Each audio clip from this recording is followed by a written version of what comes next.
Julia Darlow is the first female president of the State Bar of Michigan.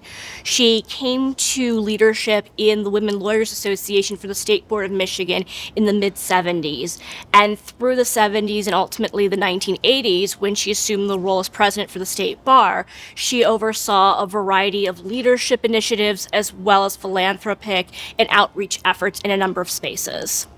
I got the opportunity to meet Julia Darlow during the pandemic. It was March 2021, and I had heard of her for some time because she's an icon in the legal community. And she and I sat over Zoom and got a chance to talk about all things women lawyers related, as well as leadership and the impressive initiatives that she developed.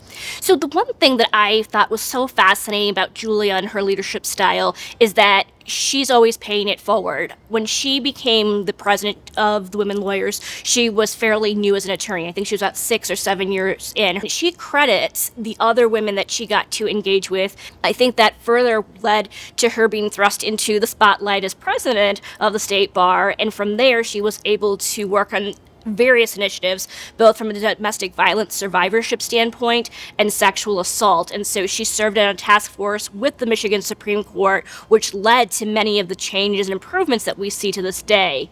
She continues to want it seen be paid forward, that her time in WLAM and throughout her career really influenced her as a leader, but also to look up and lift up those that are coming behind her. And as such, she, to me, really embodies the true essence of what WLAM stands for, the lifting each other up as we climb, as well as her role with the University of Michigan as a regent.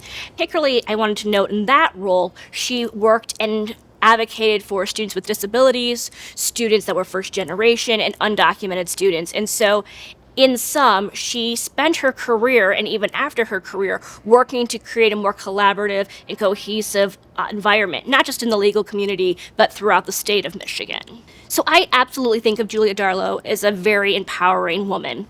Sometimes when you're talking with her, she's a bit demure, she chooses her words very intentionally, but make no mistake, she's a leader in her own right.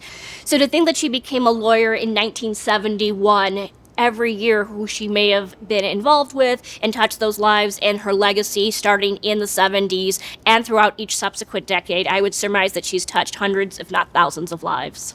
I wholeheartedly believe that Julia Darlow is a great addition to the Michigan Women Hall of Fame.